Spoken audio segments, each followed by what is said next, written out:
ये वीडियो महान संत भादुड़ी महाशय के ऊपर है। भादुड़ी महाशय यानी नागेंद्र नाथ भादुड़ी।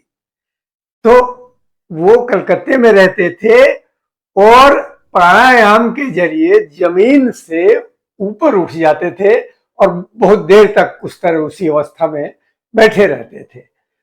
ऐसे संत और एकांत में रहते थे और अद्भुत उनकी व्याख्या आप सुनेंगे तो आनंद आ जाएगा। नमस्कार, मैं हूं विनय बिहारी सिंह। मेरे YouTube channel tea break with Vinay Bihari Singh पर आपका बहुत बहुत स्वागत है।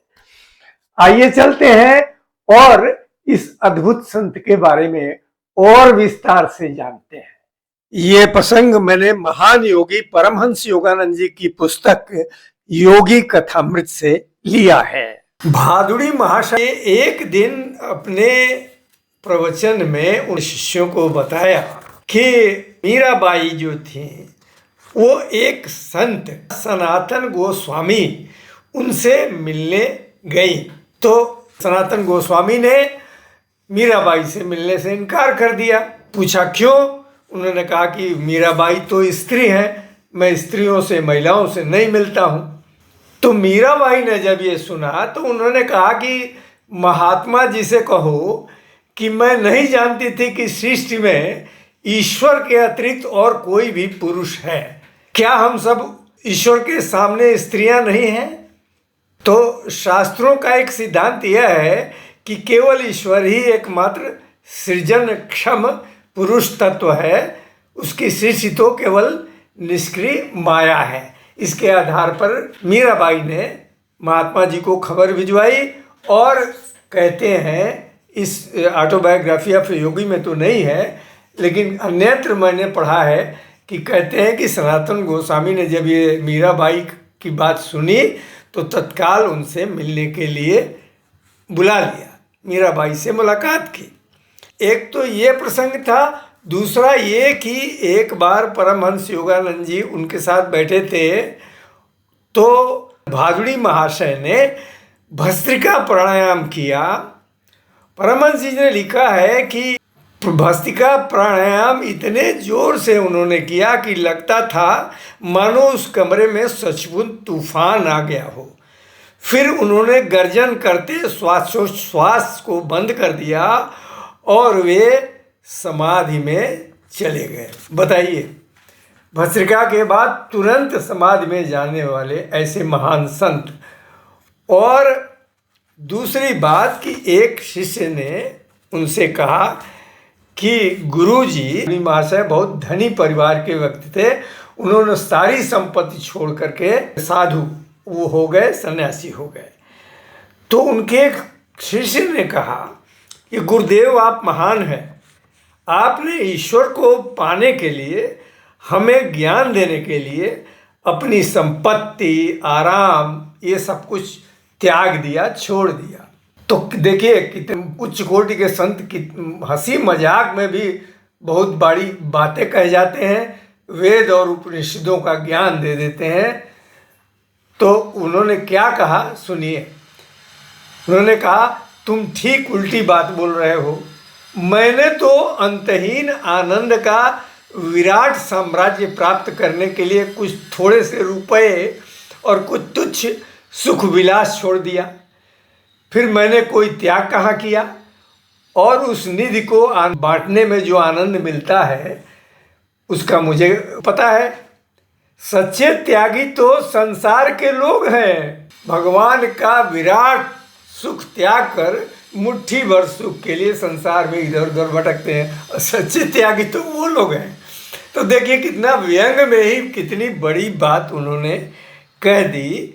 और जब स्कूल में पढ़ते थे परमहंस योगानंद जी तो छुट्टी के बाद वो उन्हीं के पास चले जाते थे और वो उनके साथ ध्यान करते थे और उच्च कोटि की आध्यात्म की बातें होती थी।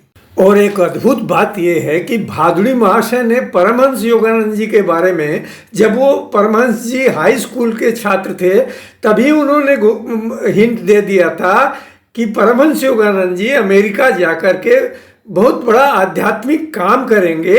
और वही हुआ।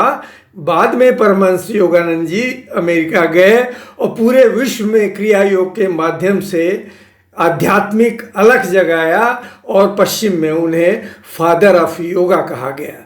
तो देखिए किस तरह भादुड़ी महाशय त्रिकालदर्शी थे कि हाई स्कूल में पढ़ने वाले एक छात्र के बारे में कई साल पहले हिंट दे दिया कि यह बालक बड़ा होकर के घुस जाएगा और आध्यात्म का अलख जगाएगा। ये भी ये त्रिकालदर्शी भादुड़ी महाशय को न कहा जाए तो क्या कहा जाए। भादुड़ी महाशय अपने शिष्यों को बहुत ही चुपके गुप्त तरीके से मदद करते रहते थे और जो उनके पास मदद के लिए आए, बीमार है, पीड़ित है, दुख से कातर है और आध्यात्मिक मदद चाहता है, उनका आशीर्वाद चाहता है, तो जितना संभव था भादुड़ी महाशय चुपचाप आध्यात्मिक रूप से उसकी मदद करते थे। साधना में वो हमेशा लीन रहते थे, सिर्फ शाम को घंटे 2 घंटे के लिए शिष्यों से मिलते थे।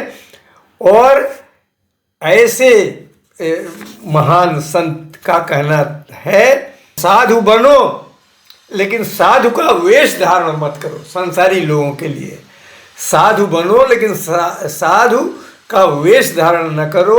संसार में रहो लेकिन अत्यंत सांसारिक न बनो, भगवान को भी पकड़े रहो। इसका अर्थ यही है।